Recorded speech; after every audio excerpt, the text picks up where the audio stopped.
Halo teman-teman semua, salam sejahtera buat kita semua. Apa kabar? Semoga teman-teman semua dalam keadaan baik. Tadi teman-teman sudah melihat video opening yang saya buat di salah satu daerah favorit yang ada di Penajam Pasir Utara. Selanjutnya ini adalah materi, yaitu inti bagian dari tugas yang telah diberikan oleh Pak Alfian pada pertemuan kedua setelah UTS kemarin. Ini adalah mata kuliah Bahasa Indonesia. Sebelumnya perkenalkan kembali, nama saya PJ Eskila Simanjuntak dengan NIM 21080161106. Saya merupakan mahasiswa Fakultas Hukum Universitas Mula Warman Samarinda. Jika teman-teman mau melihat diri saya dan bagaimana bentuk muka dan tubuh saya juga sertakan foto diri saya di sebelah kanan video.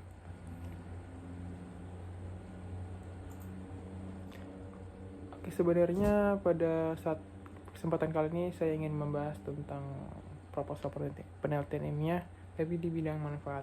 Tapi sebelum kita lebih membahas tentang manfaat proposal penelitian ilmiah, kita harus tahu dulu bagian-bagian umum yang harus kita pengertian dan bagaimana unsur-unsurnya.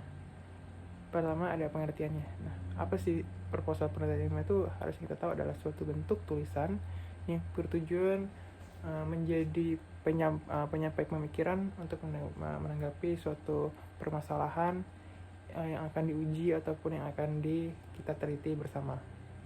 Nah, dengan kata lain, proposal penelitian ini bisa dikatakan sebagai pengajuan terhadap suatu pihak yang berwenang untuk dapat melaksanakan penelitian yang akan kita laksanakan. Nah, kalau tadi adalah pengertian, berikut ini adalah ketentuan dalam kita membuat proposal penelitian ilmiah. Jadi dalam kita membuat proposal itu tidak bisa sembarangan dan tidak bisa semena-mena. Ada kriteria, ada ketentuan, dan ada mekanisme tahap-tahap yang harus kita lakukan dan harus kita tulis di dalam proposal penelitian ilmiah. Di dalam ketentuan proposal ilmiah itu, di dalamnya harus terdapat kepercayaan dari setiap pihak yang terkait. Terus kemudian ada pembuktian ini bisa dipakai berkaitan dengan dokumentasi sebagai bukti kalau memang benar-benar akan ada dilaksanakannya penelitian sesuai dengan masalah yang akan diuji. Kemudian harus juga objektif dan harus seimbang. Kemudian dalam kita membuat proposal ilmiah itu, di dalamnya harus ada pertama yang bagian sangat penting, itu adalah pendahuluan, kemudian yang kedua adalah landasan teori, dan yang ketiga adalah metodologi penelitian yang akan kita teliti bersama. Nah, sekarang kita masuk di bagian yang ingin kita sedikit perdalam, yaitu di bagian manfaat proposal penelitian ilmiah. Jadi manfaat penelitian ilmiah itu, sebelum kita melakukan penelitian atau riset terhadap suatu masalah, proposal ini itu sangat merupakan bagian terpenting untuk dapat kita khususnya yang biasanya sebagai mahasiswa, untuk dapat melaksanakan penelitian yang akan diujikan. Ini juga sebuah mekanisme yang bersifat wajib dan harus kita lakukan sebelum kita melaksanakan penelitian baik secara individu maupun secara berkelompok. Kalau dari pengertian yang kebetulan sudah saya rangkum, saya akan bacakan. Dalam penlakuan riset atau penelitian terhadap suatu masalah, proposal itu sangatlah penting. Artinya dalam membentuk keberhasilan suatu penelitian, karena dalam proposal inilah termuat berbagai aspek penting, seperti di dalamnya ada masalah, kemudian ada juga tujuan, ada juga bahkan metode penelitian yang memberikan arah serta pandangan serta kejelasan mengenai perlu tidaknya adanya suatu penelitian ilmiah. Kemudian kita masuk ke manfaatnya yang lebih spesifik. Ini juga saya sertakan seseorang yang sedang bahagia menggunakan dasi karena mungkin proposal yang diterima sebagai hiburan juga.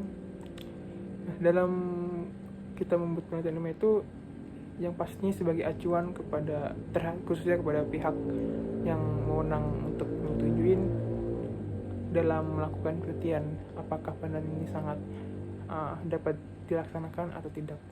Terus juga sebagai gambaran singkat tentang penelitian yang akan dilakukan, seperti latar belakang permasalahannya, topik yang akan diujikan, terus kita memakai teori apa, mau juga harus ada landasannya, terus juga ada metodologi penelitian, yaitu jenis mau kita meneliti dengan jenis seperti apa dan bagaimana, dan masih banyak lagi yang harus kita sertakan demi untuk kejelasan dalam kita meneliti suatu objek masalah.